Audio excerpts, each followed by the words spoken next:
Krishna, Hare Krishna, Krishna Krishna, Hare Hare, Hare Rama, Hare Rama, Rama Rama, Hare Hare.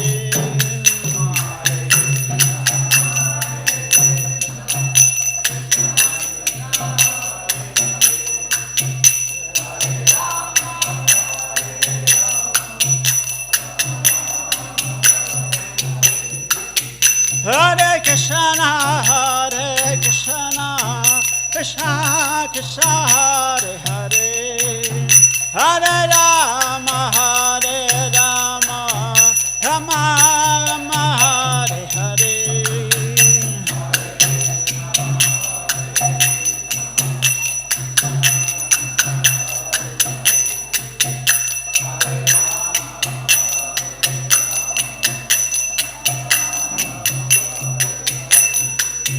Jaya Prabhupada, Jaya Prabhupada, Jaya Prabhupada, Jaya Prabhupada.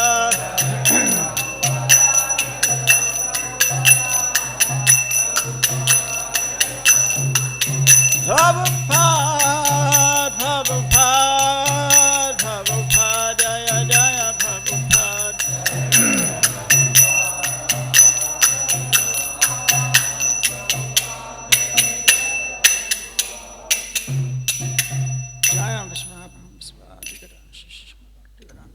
Srimad ki jai, Gopal Srimad Bhagavatam ki jai, Gopal Nandi. All glories to some devotees, all glories to some devotees, all glories to some devotees, all glories to Shigu and Shiguranga.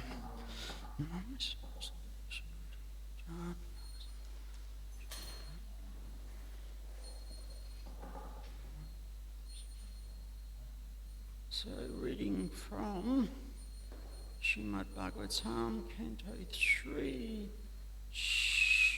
Chapter 20, Text 39 and 40. Om Namo Bhagavate Vasudevaya. Om Namo Bhagavate Vasudevaya. Om Namo Bhagavate Vasudevaya. Visasaja Tanam Tambai Joitsnam Kanti Matim Priyam Ta Eva Chadu Pricha Vishvavasu Parogamaha Visasaja Tanam Tambai Joitsnam Kanti Matim Priyam Ta Eva Chadu Pricha Vishvavasu Parogamaha Vishasaja Tanam Tamvai Joitsnam Kanti Matim Priyam Ta Eva Chadu Pricham Vishvavasu Parogamaha.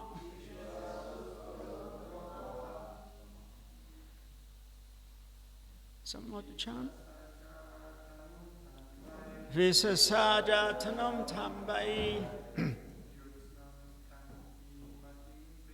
Joitsnam Kanti Matim Priyam Ta Eva Chadadu Priya Vishvavasu Parogamaha Visasaja Tanam Tambai Joitsnam Kanti Matim Jinam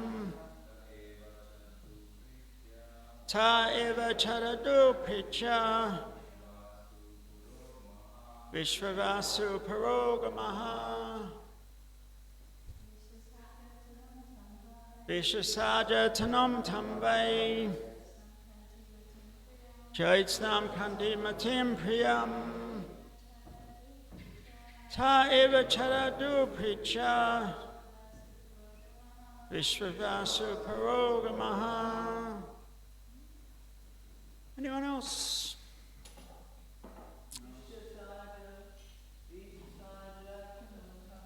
Visasaja tanam tamvai Joisnam kandi matim priyam Ta eva chadadu pricha Vishavasu parogamaha. Word for word, Visasaja gave up. Tanum, form. Tam, that. Vai, in fact. Joitsnam, moonlight. Kantimatim, shining. Priyam, beloved. Te, the Gandharvas. Eva, certainly. Cha, and. Adaduhu, took possession. Pricha, gladly. Vishvasu, Purugamaha, headed by Vishvavasu. Translation. Purport by Zangasesi Bhagavatam Swami Shlupabha. Translation. After that, Brahma gave up that shining and beloved form of moonlight. Vishvavasu and other Gandharvas gladly took possession of it. There's no purport. We'll go to text number 40. The glorious Brahma next evolved from his sloth, the ghosts and fiends, but he closed his eyes when he saw them standing naked with their hair scattered. Purport by Srila Prabhupada.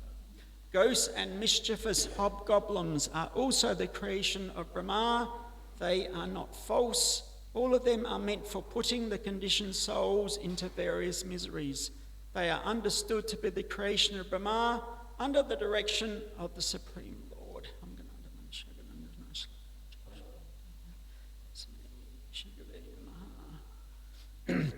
So this chapter, Maitreya is speaking to Vidura about Brahma's process of creation. So he began with the Prajapatis. Prajapatis are, of course, the progenitors of the universe. All 8,400,000 species ultimately come from these Prajapatis, who are primarily sons of Lord Brahma. They're sons, and they married, so with their wives, the Prajapatis and their wives, they are the ones who created these all these different species. And so here we're hearing about various, you can say, environments perhaps, that Brahma is creating so these different living entities can try to enjoy within according to their particular mode of material nature. We know the three modes: goodness, passion, ignorance. Compare it to the three primary colours. So those three primary colours are blue, yellow, and red. And from those three primary colours, every other colour, shade of colour, is possible. So the three modes exactly the same according to the modes, according to one's karmic destiny. One will take birth into a particular body that's influenced by 1, 2, and generally 3 of these three modes. And because they're changing all the time, sometimes we know from experience we're completely under the influence of Tamagoon, mode of ignorance, and other times we're just firing on all 8 cylinders, passion, and then we're very peaceful and introspective, under the influence of goodness, and that's changing all the time.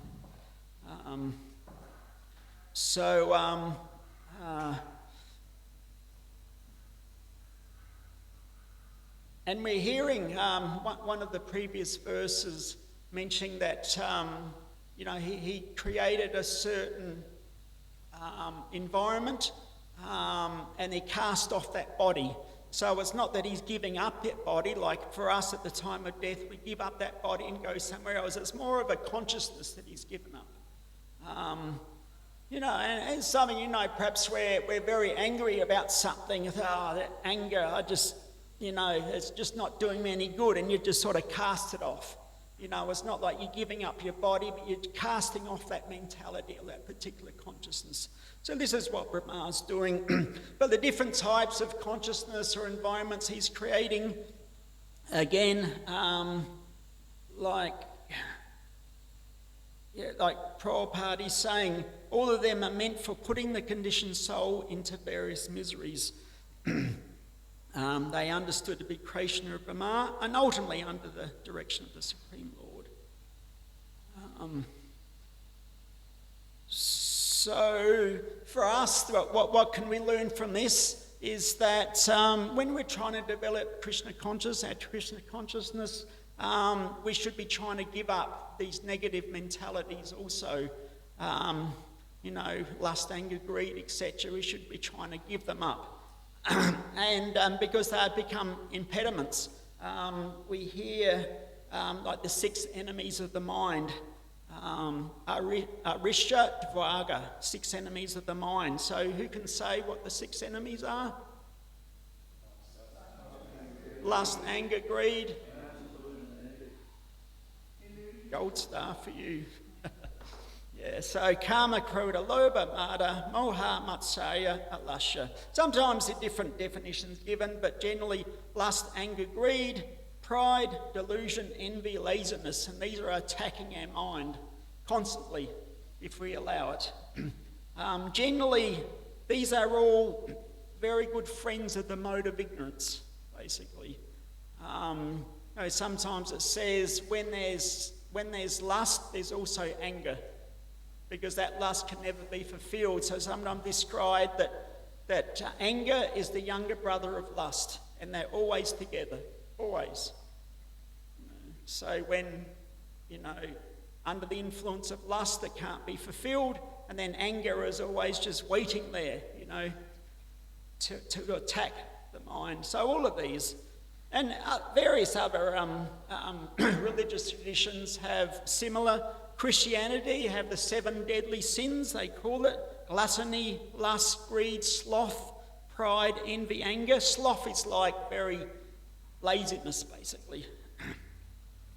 And Buddhism, they have sensual desire, ill will, sloth, restlessness and remorse, skeptical doubt. So a lot of crossover there, but everybody's sort of on the same page. They're understanding that there's many enemies of the mind. And if we allow these different enemies to take hold of us, to influence us, then it stops us from developing not just good qualities, but spiritual qualities as well. To be in the mode of goodness that's very good. It's a springboard to the higher level of pure goodness. Pure goodness is spiritual. So even in the mode of goodness, we can become conditioned by that. And sort of become a little bit, overly peaceful in one sense. That sort of, everything's very nice, and you become a little bit complacent perhaps. But spiritual goodness is beyond that one is completely free from the 3 modes of material nature. So that's ultimately the goal, and that's who we are as spirit souls. We're pure spirit souls, and it's only due to identifying with the body that we come in contact with the 3 modes and ultimately the 6 enemies. So we know in the pure form, Krishna Prema, the ultimate position of the living entity, but due to misuse of independence, if we fall down to the material world, that pure Krishna Prema comes in contact with the mode of passion, and from that lust develops. And from lust, everything else is coming. All these 6 enemies of the mind is like a big family. I mean, we say that lust and anger are brothers, but they've got many brothers. They got the 6 enemies there, big family, just ready to harass us.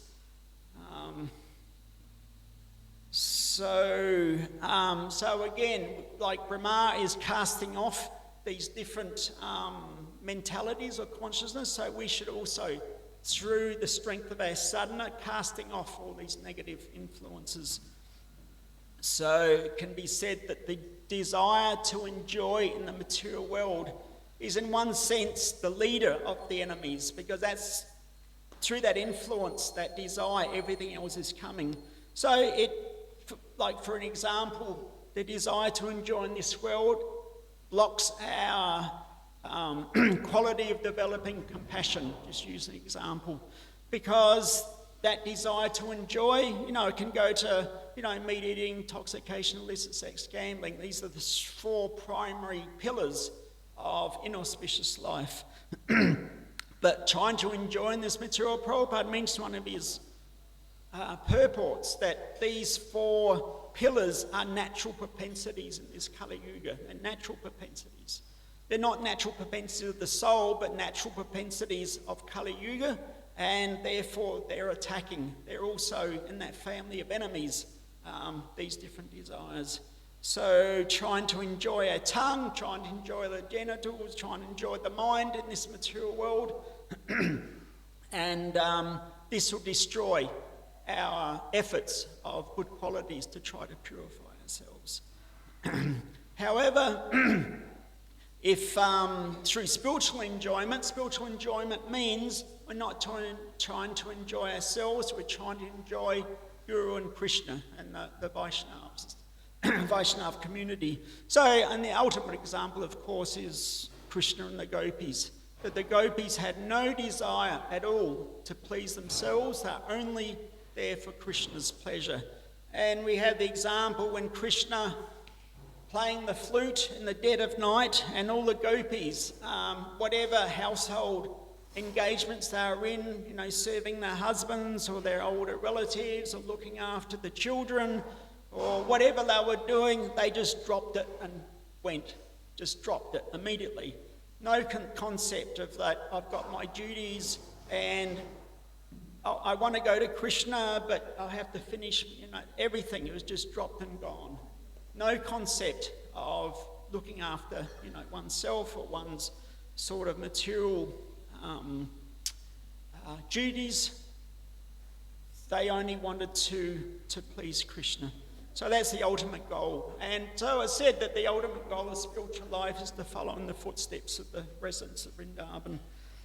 So throughout Vedic literature, we have that example in so many different ways. So, and of course, trying to enjoy, associate the 3 modes will give different results, particularly like Prabhupada mentions, that enjoying the mode of ignorance can attract ghosts, because the ghosts are attracted to low sort of thoughts or unclean thoughts. And I think I mentioned in the previous class before that we can analyse the goodness, passion, ignorance is particularly prominent at different times of the day. So mode of goodness starts around 2 a.m. roughly, you can analyse. And 2 a.m. to about perhaps 10 a.m. So that includes the Brahma Muhurta, of course. And we know that our... Prabhu, would you like to sit with the men? Give the ladies some breathing space.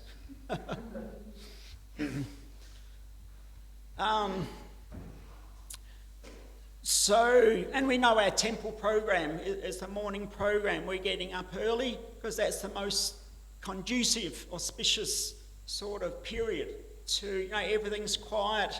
And, we've just risen from bed, so we've been resting.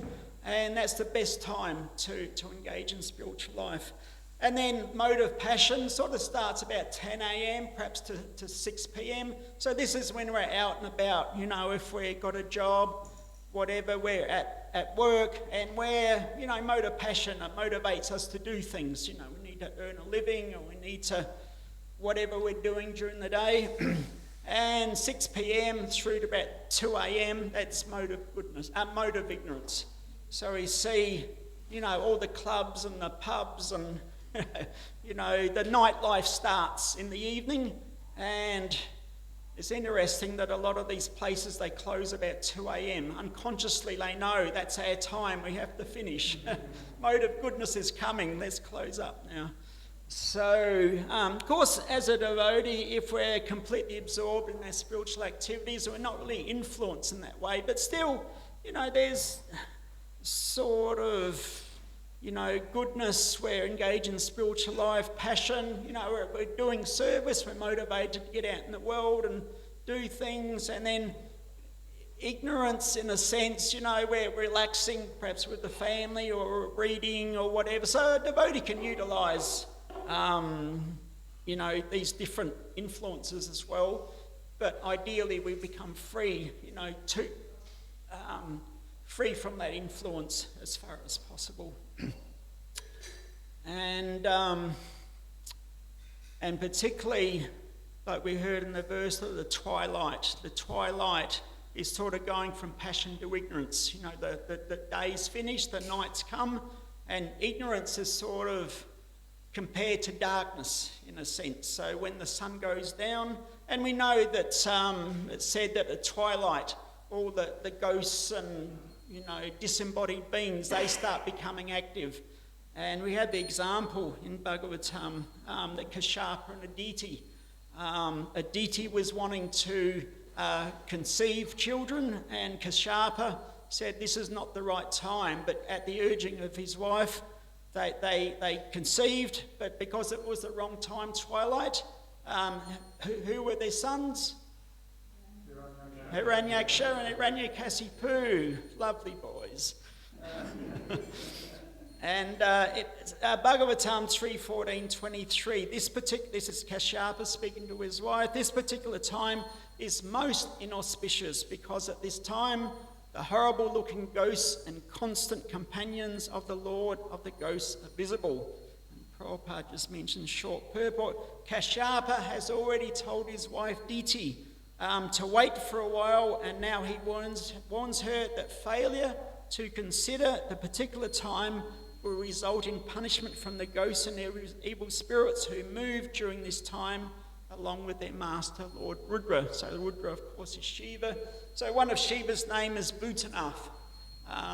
So Prabhupada, one place, he defines Bhutanath as the worshipable lord of the dull-headed.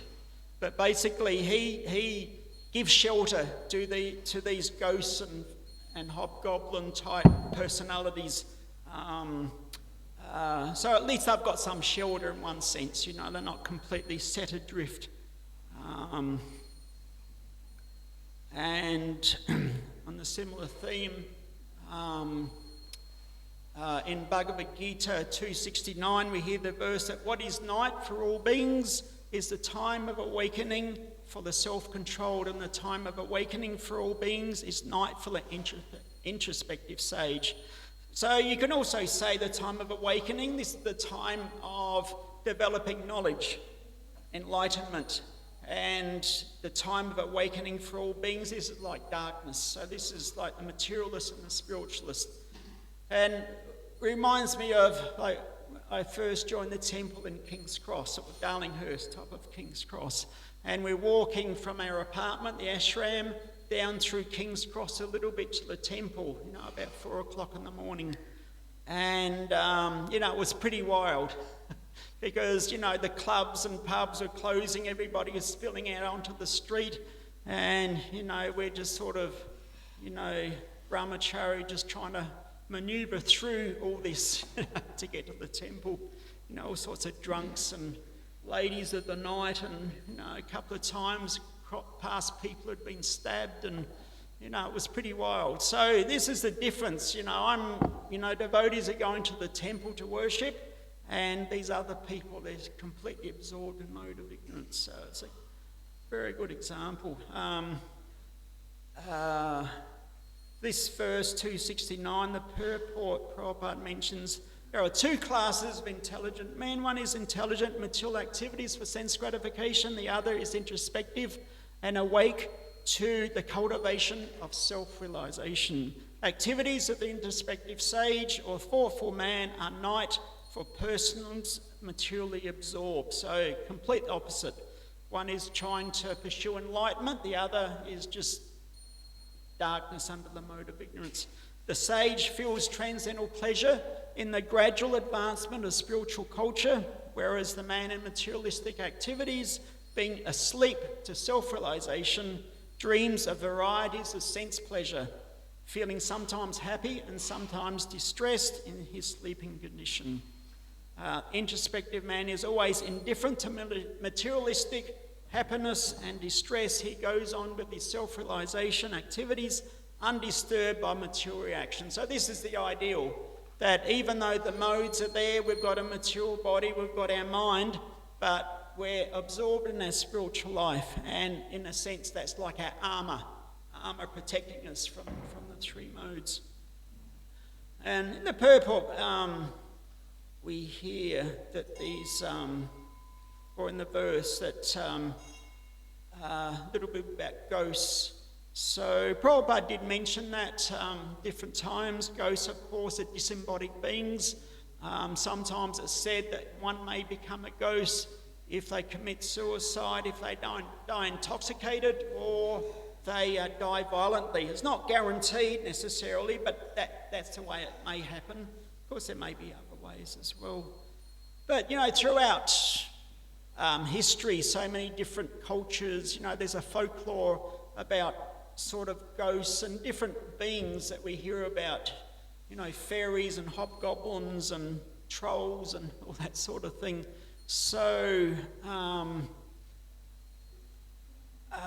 from ancient civilizations to modern societies, this concept that spirits may be lingering after death is always there, and generally it creates fear. For us, we if you're sleeping or at night and you hear something, immediately what's that? Who's that? There's some fear there, something unknown, and if we think we've been harassed by a ghost or whatever, anyway, we can just chant the Shingadev, chant Hare Krishna, and they can go away. But, of course, sometimes they're not necessarily mischievous.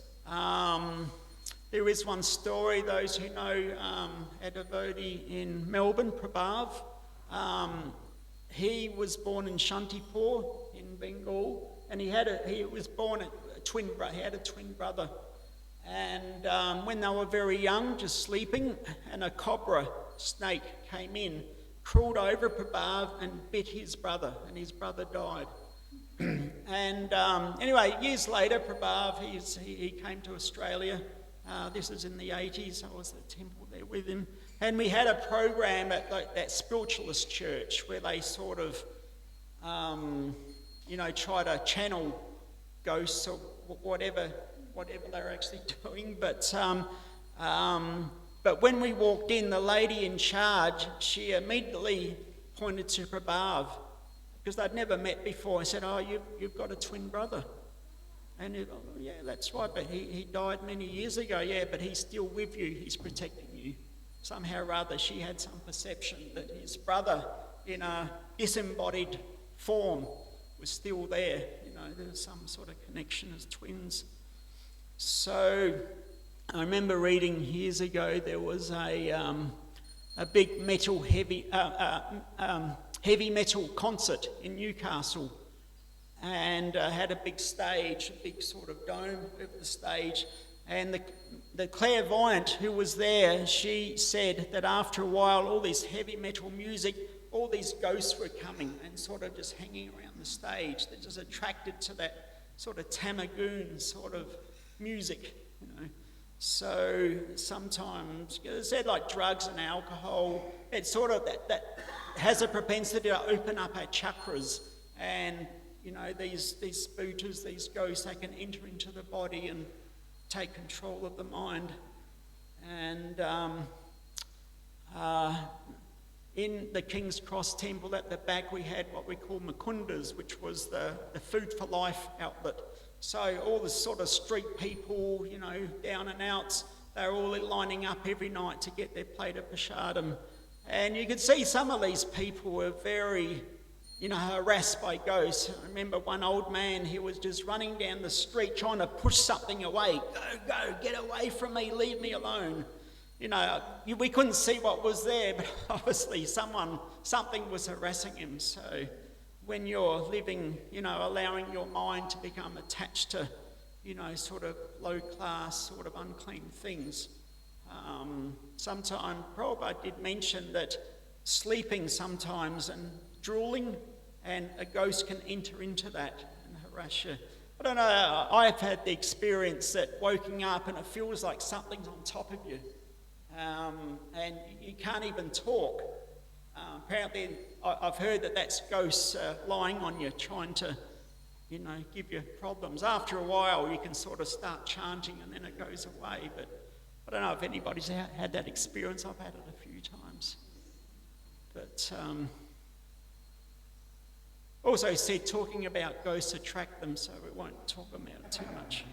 But if you want to hear good ghost stories, speak to a Malaysian devotees. I've got some fabulous ghost stories for some reason. I don't know why, but there was some Malaysian devotees in Perth years ago, and they would talk for hours about ghost stories. It's quite amazing.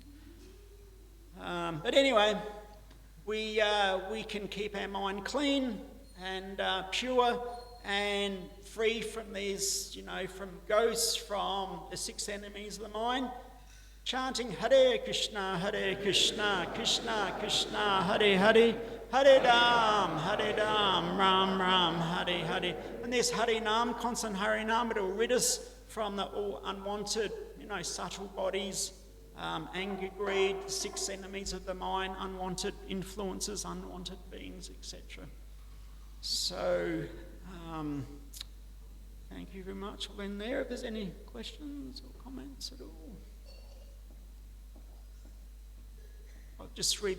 Yes, do you have that microphone, please? So we'll just get a microphone.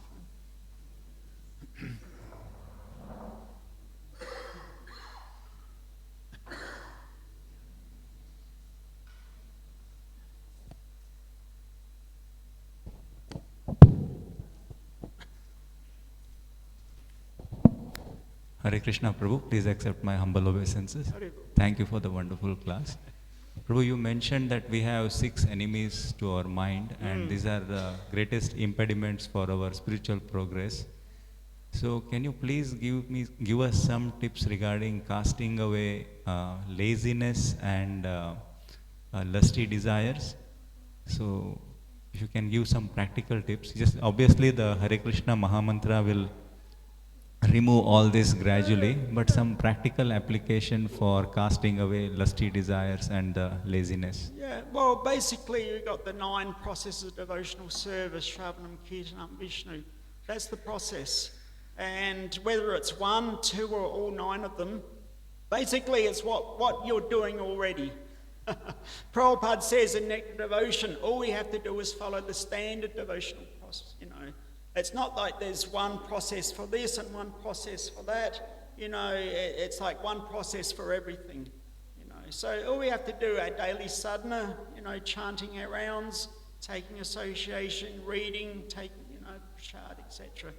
No special formula. It's just follow our standard process.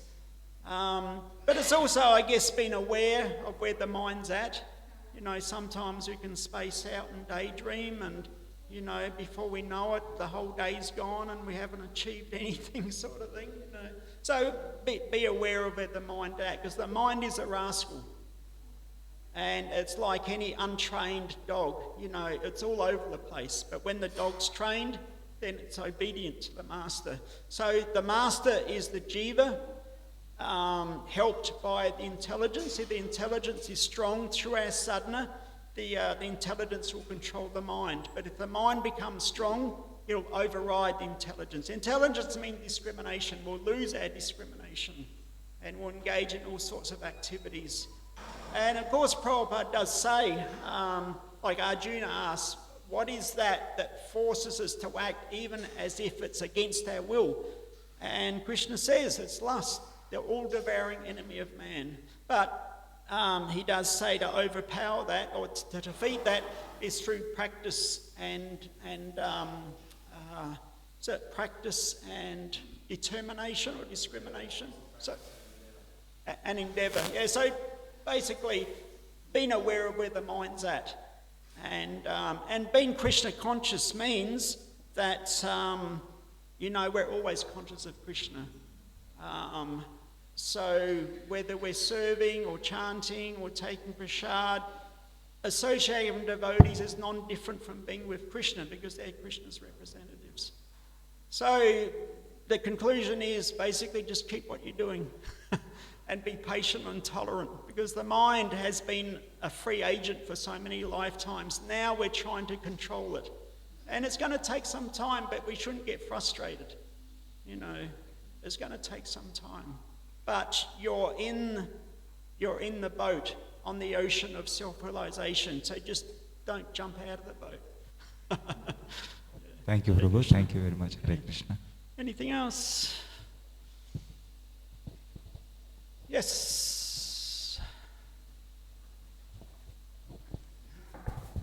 Hare Krishna.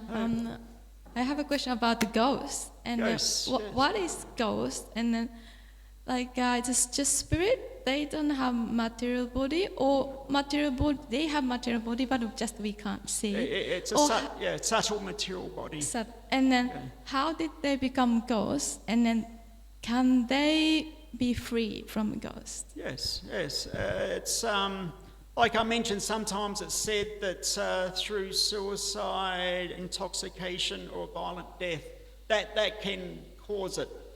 I mean, you know, sometimes you hear like devotees, unfortunately, they commit suicide, but Krishna will still protect them. It's not that it's guaranteed that you become a ghost through certain ways, but it's particularly for people who are, very sinful life, and as a result, they become ghosts.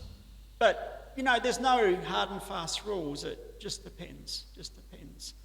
Sometimes there's different guidelines will say like that. But and how do you become free? Well, it's like any material body. Sooner or later, you're given up. Sastra says that at a certain point, Lord Shiva, as we mentioned, he's Bhutanaf. He gives shelter to the ghost. He'll place the ghost into the womb of an unwedded mother. That's specifically what's mentioned. So in other words, it's said to be, from a Vedic point of view, like a lower birth, but nevertheless, that way they can get a gross material body again. So it's not that as a ghost you're eternally in that body. It's like any body, material, it'll come to an end at some point. Is that all right, or was there something else? How about like a fairies and a good one, but we can't see this? No, it's they can change. Yeah, like in the Vedas we hear descriptions of so many different living entities that we've never seen. But you go to Ireland and you talk about the leprechauns and the fairies, people will talk about them all day, They're just part of their culture, part of their folklore. And some people do have, like that clairvoyant I mentioned, she had the ability to see ghosts, so some people have that ability. Generally, we don't, but they're in a certain, what you could describe as a parallel world. They're existing side by side, but we don't have that vision, generally speaking. Some people do, some people see that. Like years ago, I did do a pranic healing course, just out of interest, and there was one young girl there. She could see people's auras and people's chakras. Normally we can't see that, but she was just born with that ability. So she was able to see, on a certain vibrational wavelength, however you want to describe it. But, some people are like that. Yeah. It's interesting that, at least in Europe, UK, somebody whose surname is Fitz, starts with Fitz, like Fitzwilliam, somewhere in that family tree, there was a person born to an unwedded mother, and they're labelled Fitz because that was considered lower birth. So anyway, that's just a side point. But somebody Fitz, that's what my daughter says. She's a historian. So yes, Krishna Kiranbu, you get the mic.